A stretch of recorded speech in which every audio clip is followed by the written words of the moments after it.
Hello ಸ್ನೇಹಿತರೆ, ನಮಸ್ಕಾರ. ನಮ್ಮ ಕಥಾ ಟಿವಿಗೆ ನಿಮಗೆ ಸ್ವಾಗತ. ಸ್ನೇಹಿತರೆ, ನಾವು ಹಿಂದಿನ ಸಂಚಿಕೆಯಲ್ಲಿ ಕವಿಲ್ಪುರ ಕ್ರಾಸ್ ಭಾಗ 12 ನೋಡಿದ್ವಿ. ಇಲ್ಲಿ ಕತೆ ಮುಂದುವರಿಯುವುದು. ಅದರ ಮುಂದಿನ ಭಾಗವೇ ಕವಿಲ್ಪುರಿ ಕ್ರಾಸ್ ಭಾಗ 13. ಸ್ನೇಹಿತರೆ, ವಿನೋದ್ನನ್ನು ಹುಡುಕಿ ಎಲ್ಲರೂ ಕವಿಲ್ಪುರಿ ಕ್ರಾಸ್ ಕಡೆ ಹೊರಡ್ತಾರೆ. ರವಿ ಮತ್ತು ಅಭಯ್ ಕವಿಲ್ಪುರ ಕ್ರಾಸ್ ಬಸ್ ಸ್ಟ್ಯಾಂಡ್ಗೆ ಹೋದರು. ದಿನಕರ್ ಮತ್ತು ಚೆನ್ನಪ್ಪನವರು ಅಲ್ಲೇ ಮೇಲಿನ ಕಾಡು ಹತ್ತಿ ವಿನೋದ್ ಅಂತ ಕರಿತಾ ಕಾಡು ಸುತ್ತಾಡ್ತಾ ಇರ್ತಾರೆ. ಆಳುಗಳು ಬೇರೆ ಬೇರೆ ದಿಕ್ಕಿನಲ್ಲಿ ವಿನೋದ್ಗಾಗಿ ಹುಡುಕಾಟ ಶುರು ಮಾಡ್ತಾರೆ. ರವಿ ಮತ್ತು ಅಭಯ್ ಕವಿಲ್ಪುರ ಕ್ರಾಸ್ ಬಸ್ ಸ್ಟಾಪ್ ಕಡೆ ಹೋಗ್ತಾ, ಅಲ್ಲ ಅಭಯ್, ನಿನ್ನೆ ರಾತ್ರಿ ನಾವಿಬ್ಬರು ತುಂಬಾ ಸಮಯದವರೆಗೂ ಅಲ್ಲೇ ಇದ್ವಲ್ಲ, ಬಸ್ ಯಾವಾಗ ಬಂತು, ಅಲ್ಲಿ ಯಾರು ಇಳಿದ್ರು, ಅದು ಅಲ್ಲದೆ ಮೋಹಿನಿ ಬಸ್ ಸ್ಟಾಪ್ ಅಲ್ಲೇ ಕುಳಿತಿದ್ದು ನೋಡಿದ್ದೇವೆ. ಹಾಗಾದ್ರೆ ಇದೆಲ್ಲ ಮೊದಲೇ ಆಗಿದೆಯಾ? ಹಾ ಹೌದು ರವಿ, ಈ ಘಟನೆಗಳು ಮೊದಲೇ ಆಗಿವೆ. ಆಮೇಲೆ ನಡೆದದ್ದು ಪೂರ್ತಿ ಚೆನ್ನಪ್ಪನವರು ನೋಡಿದ್ದಾರೆ, ನಾವು ಹೋಗಿದ್ದು ನೋಡಿದ್ದಾರೆ. ನಮ್ಮ ಪುಣ್ಯ ರಾತ್ರಿ ಯಾರು ಅಂತ ಅವ್ರಿಗೆ ಗೊತ್ತಾಗಿಲ್ಲ ಅಂದ ಅಭಯ್. ಹಾ ಹೌದು ನಿಜ. ಆ ಲಾಸ್ಟ್ ಬಸ್ ಎಷ್ಟೊತ್ತಿಗೆ ಬರುತ್ತೆ ಕವಿಲ್ಪುರಿ ಕ್ರಾಸ್ಗೆ ಅಂದ ಅಭಯ್. ನೋಡು, ಅದು ಲಾಸ್ಟ್ ಬಸ್, ಅದಕ್ಕೆ ಸರಿಯಾದ ಟೈಮ್ ಇಲ್ಲ. ನಾನು ಬಂದಾಗ ಹೆಚ್ಚು ಕಮ್ಮಿ 9 ಆಗಿರಬಹುದು, ನೀನು ಬಂದಾಗ 9:30 ರಾತ್ರಿ ಅನಿಸುತ್ತೆ. ಕೆಲವೊಂದು ಸಲ ಲೇಟಾಗಿಯೇ ಇರಬಹುದು ಅಂದ ರವಿ. ಹಾ ಹೌದು. ಹಾಗಾದ್ರೆ ನಿನ್ನೆ ವಿನೋದ್ ಹೆಚ್ಚು ಕಮ್ಮಿ 9ರಿಂದ 9:30 ರಾತ್ರಿ ವೇಳೆ ಅಲ್ಲೇ ಇಳಿದಿದ್ದಾನೆ ಅಂದ್ಕೊಂಡ್ರೆ, ಚೆನ್ನಪ್ಪನವರು ದಿನಕರ್ಗೆ ರಾತ್ರಿ 10 ಅಷ್ಟೊತ್ತಿಗೆ ಅಲ್ವಾ ಫೋನ್ ಮಾಡಿ ಮೋಹಿನಿ ಪಾಳು ಮನೆ ಕಡೆ ಹೋಗಿದ್ದನ್ನ ನೋಡಿದೆ ಅಂತ ಹೇಳಿದ್ದು ಅಂದ ಅಭಯ್. ಹಾ ಹೌದು, ಹೆಚ್ಚು ಕಮ್ಮಿ ಅದೇ ಸಮಯ ಅಂದ ರವಿ. ಹಾಗಾದ್ರೆ ವಿನೋದ್ ಬಸ್ ಸ್ಟಾಪ್ನಲ್ಲಿ ಇಳಿದಾಗ ಮೋಹಿನಿ ನೋಡಿದ್ದೇನೆ, ನೋಡಿ ಹೆದರಿದ್ದಾನೆ ಅನ್ಸುತ್ತೆ. ಹಾಗಾದ್ರೆ ಎಲ್ಲಿ ಹೋದ? ರವಿ ಮತ್ತು ಅಭಯ್ ಬಸ್ ಸ್ಟಾಪ್ ಹತ್ತಿರ ಬಂದು ನೋಡಿದರು, ಏನಾದ್ರೂ ಸುಳಿವು ಸಿಗಬಹುದು ಅಂತ. ಸುತ್ತಲೂ ನೋಡಿದಾಗ ಅಭಯ್ಗೆ ಒಂದು ವಾಚ್ ಕಣ್ಣಿಗೆ ಬಿತ್ತು. ರವಿ, ಇಲ್ಲಿ ನೋಡು ವಾಚ್ ಅಂದ. ತೆಗೆದುಕೊಂಡ. ಇದು ಬಹುಶಃ ವಿನೋದ್ದೇ ಇರಬಹುದು, ಮತ್ತೆ ಇಲ್ಲಿ ಯಾರೂ ಬರಲು ಸಾಧ್ಯವಿಲ್ಲ. ತುಂಬಾ ದಿನ ಆಗಿದ್ದರೆ ಯಾರಾದರೂ ಎತ್ಕೊಂಡು ಹೋಗ್ತಿದ್ರು. ಬಹುಶಃ ಇದು ನಿನ್ನೆ ರಾತ್ರಿನೇ ಇಲ್ಲಿ ಬಿದ್ದಿದೆ ಅನ್ಸುತ್ತೆ. ನೋಡು, ಅದರ ಬೆಲ್ಟ್ ಕಟ್ಟಾಗಿ ಬಿದ್ದಿದೆ.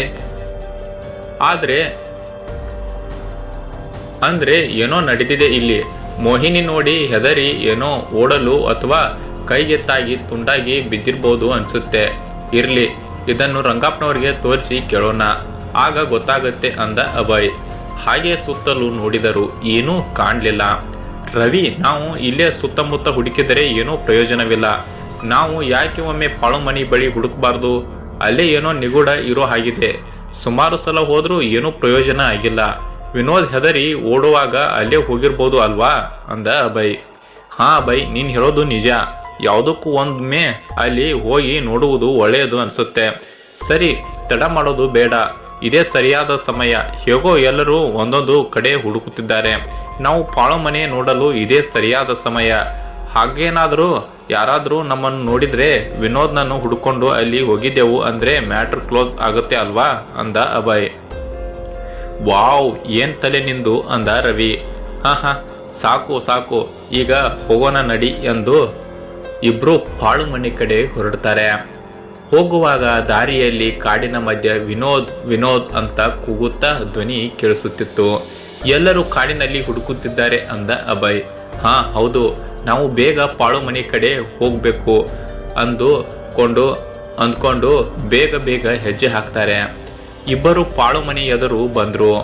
ಒಮ್ಮೆಲೂ ಸುತ್ತ ನೋಡಿದರು, ಯಾರೂ ಕಾಣಿಸ್ಲಿಲ್ಲ. ನಿಧಾನವಾಗಿ ಮನೆ ಸುತ್ತ ಹೋಗಿ ನೋಡಿದರು, ಯಾರೂ ಕಾಣಿಸ್ಲಿಲ್ಲ. ಮನೆ ಒಳಗೆ ಹೋಗುವ ದಾರಿ ಹುಡುಕಿದರು.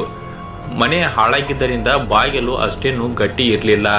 ನಿಧಾನವಾಗಿ ತಳ್ಳಿದರು. ಅರೆ, ಬಾಗಿಲು ಓಪನ್ ಆಯ್ತು. ಅರೆ ರವಿ, ಏನ್ ಆಶ್ಚರ್ಯ, ನಿನ್ನೆ ರಾತ್ರಿ ನಾನು ಒಮ್ಮೆ ತಳ್ಳಿ ನೋಡಿದೆ, ಆಗ ಅದು ಆಗಿರ್ಲಿಲ್ಲ ಅಂದ ಅಭಯ್. ಹೇ, ನೀನು ಯಾವಾಗ ತಳ್ಳಿ ನೋಡಿದೆ? ನಾನು ನಿನ್ನ ಜೊತೆಗೆ ಇರ್ಲಿಲ್ವಲ್ವೇ ಅಂದ ರವಿ. ನೀನು ಇದ್ದೆ, ಆದ್ರೆ ಕಿಟಕಿ ನೋಡಲು ಏನಾದ್ರೂ ಸಿಗುತ್ತಾ ಅಂತ ಹಿಂದೆ ಹುಡುಕುವಾಗ ನಾನು ನೋಡಿದ್ದೆ ಅಂದ ಅಭಯ್. ಹಾ ಅದಕ್ಕೆ ಇಲ್ವೇ, ನೀನು ಪ್ರಖ್ಯಾತ ಪತ್ತೆದಾರ ಆಗಿದ್ದು ನಾನು ಜೊತೆಯಲ್ಲೇ ಇದ್ದರೂ ನೀನೇನು ಮಾಡುತ್ತಿ ಅಂತಾನೆ ತಿಳಿಯುತ್ತಾ ಇಲ್ಲ ಅಂದ ರವಿ. ಹಾ ಹೊಗಳಿದು ಸಾಕು ಬಾ, ಒಳಗೆ ಹೋಗಿ ನೋಡೋಣ ಅಂತ ಇಬ್ರು ನಿಧಾನವಾಗಿ ಒಳಗೆ ಹೆಜ್ಜೆ ಇಡ್ತಾರೆ. ಒಳಗೆ ಒಂಥರ ಕತ್ತಲು ಕಾಲು ಇಡಲು ಭಯ ಆಗ್ತಿತ್ತು. ಅಭಯ್ ಕೈಯಲ್ಲಿ ಇದ್ದ ಸನ್ ಟಾರ್ಚ್ ಸಹಾಯದಿಂದ ಒಳಗೆ ಹೆಜ್ಜೆ ಇಡ್ತಾರೆ. ಒಂದು ರೂಮ್ ಕಾಣಿಸಿತು. ಅಲ್ಲಿ ನೋಡಿದರೂ ಏನೂ ಕಾಣಲಿಲ್ಲ. ಒಂದಿಷ್ಟು ಜೇಡರ ಬಲೆ ಬಿಟ್ಟರೆ ಬೇರೇನೂ ಇಲ್ಲ. ಒಳಗೆ ಹೋದ್ರು. ಅಲ್ಲಿ ಏನೋ ಹೊಂಡ ತೋಡಿದ ರೀತಿ ಮಣ್ಣು ತೆಗೆದು ಮುಚ್ಚಿದ್ದು ಕಾಣಿಸುತ್ತೆ. ರವಿ, ಇಲ್ಲಿ ನೋಡು, ಬಹುಶಃ ನಿನ್ನೆ ರಾತ್ರಿ ಇದೇ ಗುಂಡಿ ತೋಡಿದ್ದು ಅನ್ಸುತ್ತೆ, ಶಬ್ದ ಕೇಳ್ತಾ ಇತ್ತಲ್ವಾ ಅಂದ ಅಭಯ್. ಹಾ ಹೌದು. ಅರೆ, ಇದೇನಕ್ಕೆ ಗುಂಡಿ ತೆಗಿತಾರೆ ಅಂದ ರವಿ. ಬಹುಶಃ ಯಾರನ್ನೋ ಸಾಯಿಸಿ ಹೂಳಲು ಇರ್ಬೋದು ಅಂದ ಅಭಯ್. ಅಯ್ಯೋ, ಸಾಯಿಸೋದು ಯಾಕೆ ಅಂದ ರವಿ. ನಾನು ಅದೇ ಕಂಡು ಹಿಡಿಬೇಕು ಅಂದ ಅಭಯ್. ಸರಿ ಎಂದು ಇನ್ನು ಒಳಗೆ ಹೋದರೂ ಏನೂ ಕಾಣಿಸ್ಲಿಲ್ಲ. ಅಷ್ಟರಲ್ಲಿ ಅಲ್ಲೇ ಇದ್ದ ಮೂಲೆ ರೂಮ್ನಲ್ಲಿ ಯಾರೋ ಒಬ್ಬ ವ್ಯಕ್ತಿ ನರಳುವ ಶಬ್ದ ಕೇಳಿ ಇಬ್ಬರು ಸ್ತಬ್ಧಬದ್ಧವಾಗಿ ನಿಂತು ಬಿಡ್ತಾರೆ. ಅಯ್ಯೋ ಅಭಯ್, ಯಾರೋ ಇದು ಅಂತ ಗಾಬರಿಯಲ್ಲಿ ಕೇಳ್ತಾನೆ ರವಿ. ಇರು, 1 ನಿಮಿಷ ಮಾತನಾಡಬೇಡ ಅಂತ ಹೇಳಿ ಅಭಯ್ ನಿಧಾನವಾಗಿ ಆ ರೂಮ್ ಕಡೆ ಹೆಜ್ಜೆ ಹಾಕ್ತಾನೆ. ಹೋಗಿ ಹಳೆ ಕಾಲದ ಬಾಗಿಲು ಮೊದಲೇ ಹಾಳಾಗಿ ಹೋಗಿದೆ. ನಿಧಾನವಾಗಿ ಹಿಡಿದು ಎಳೆದ. ಆ ಬಾಗಿಲು ಕ್ವೀ ಅಂತ ಶಬ್ದ ಕೇಳಿ ರವಿ ಮತ್ತು ಹೆದರಿ ಹೋದ. ಆಗ ನರಳುವ ಶಬ್ದ ಮತ್ತೆ ಜಾಸ್ತಿ ಕೇಳಲು ಶುರು ಆಗಿತ್ತೆ. ಹಾಗೆ ಅಭಯ್ ಒಳಗೆ ಟಾರ್ಚ್ ಬೆಳಕು ಬಿಟ್ಟ. ಕಾಣಲಿಲ್ಲ. ನಿಧಾನವಾಗಿ ಒಳ ಹೋಗಿ ನೋಡಿದರೆ ಬಾಗಿಲು ಸಂದಿಯಲ್ಲಿ ಯಾರೋ ಒಬ್ಬ ನರಳುತ್ತಾ ಬಿದ್ದಿದ್ದ. ಅಭಯ್ ತಡ ಮಾಡಲಿಲ್ಲ. ಅವನನ್ನು ಹಿಡಿದು ಎತ್ಕೊಂಡು ಮನೆಯಿಂದ ಹೊರಗೆ ಬಂದ್ಬಿಟ್ಟ. ರವಿಯು ಸೀದಾ ಅವನ ಜೊತೆ ಹೊರಗೆ ಬಂದ್ಬಿಟ್ಟ. ಅಭಯ್, ಇದು ಯಾರು ಅಂದ ರವಿ. ಅಯ್ಯೋ ಇರು, ನನಗೂ ಗೊತ್ತಿಲ್ಲ, ಅವನಿಗೆ ಮೊದಲು ಪ್ರಜ್ಞೆ ತಪ್ಪಿದೆ ಅನ್ಸುತ್ತೆ ಅಂತ ಸೀದಾ ರಸ್ತೆ ಹತ್ತಿರ ತಂದು ಮಲಗಿಸಿದ. ರವಿ, ಹೋಗಿ ಬೇಗ ನೀರು ತೊಂದ್ ಬಾ ಅಂದ.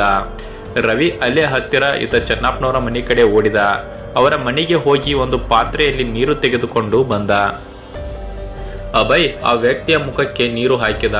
ತಕ್ಷಣ ಒಂದ್ಸಲ ಎಚ್ಚರಗೊಂಡ ಅವನು ಅಯ್ಯೋ ಏನ್ ಮಾಡ್ಬೇಡಿ ಅಂತ ಕೂಗ್ತಾನೆ. ಹೇ, ಏನಾಗಲ್ಲ, ಕೂಲ್ ಅಂತ ಸಮಾಧಾನ ಮಾಡಿದ ಅಭಯ್. ಇರು, ನೀನು ತುಂಬಾ ಹೆದರಿದ್ದಿ, ಸ್ವಲ್ಪ ಹೊತ್ತು ಸುಧಾರಿಸಿಕೊಂಡು ಆಮೇಲೆ ಮಾತಾಡು, ಮೊದಲು ನೀರು ಕುಡಿ ಅಂತ ನೀರು ಕುಡಿಸ್ತಾನೆ ಅಭಯ್. ಸ್ವಲ್ಪ ಸುಧಾರಿಸಿಕೊಂಡ ನಂತರ ಅಭಯ್ ಕೇಳಿದ, ನೀನು ಯಾರು, ಅಲ್ಲೇಕೆ ಹೋದೆ ಅಂತ. ಸರ್, ನನ್ನ ಹೆಸರು ವಿನೋದ್ ಅಂತ ಅಂದ ಅವನು. ಅಭಯ್ಗೆ ಒಮ್ಮೆಲೆ ಅವನ ಗೆಸ್ ಸರಿ ಇದೆ ಅನ್ಕೊಂಡು ಮನಸ್ಸಿನಲ್ಲಿ ಹೇಳ್ಕೊತಾನೆ. ರವಿಗೂ ಒಮ್ಮೆಲೆ ಆಶ್ಚರ್ಯವಾಗ್ಬಿಡುತ್ತೆ. ಅಭಯ್, ನೀನು ಹೇಳಿದ್ದು ಹಾಗೆ ಆಗ್ತಾ ಇದೆಯಲ್ಲ ಅಂದ ರವಿ, ನೀನು ಮೊದಲು ಚೆನ್ನಪ್ಪ ಮತ್ತು ದಿನಕರ್ಗೆ ಫೋನ್ ಮಾಡಿ ಹುಡುಕುವುದು ಬೇಡ, ಸಿಕ್ಕಿದ್ದಾನೆ, ವಾಪಸ್ ಬರಲು ಹೇಳು ಅಂದ ಅಭಯ್. ಸರಿ ಎಂದು ರವಿ ಫೋನ್ ಮಾಡಿದ. ಹೌದು ವಿನೋದ್, ನೀನು ಯಾಕೆ ಅಲ್ಲಿ ಹೋದೆ ಕೇಳಬೇಕು ಅಂದ ಅಭಯ್. ಸರ್, ತುಂಬಾ ಸುಸ್ತು ಆಗ್ತಿತ್ತೆ, ಏನಾದರೂ ತಿನ್ನಲು ಬೇಕು ಅಂದ ವಿನೋದ್. ಸರಿ, ನೀನು ವಿಷಯ ಆಮೇಲೆ ಹೇಳಿದರೆ ಆಯ್ತು, ಮೊದಲು ರೆಸ್ಟ್ ಮಾಡು. ಈಗ ಮೊದಲು ನಿನ್ನ ಚಿಕ್ಕಪ್ಪನ ಮನೆಗೆ ಹೋಗೋಣ ಅಂತ ಭುಜಕ್ಕೆ ಕೈ ಹಿಡಿದು ಎತ್ಕೊಂಡು ರವಿ ಮತ್ತು ಅಭಯ್ ಹೊರಡ್ತಾರೆ.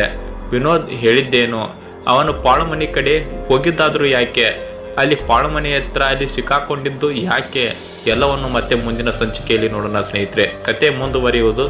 ಇನ್ಮೇಲೆ ಕತೆ ತುಂಬಾ ಇಂಟ್ರೆಸ್ಟಿಂಗ್ ಆಗಿದೆ, ಕೊನೆಯ ಭಾಗದವರೆಗೂ ಕೇಳಿ.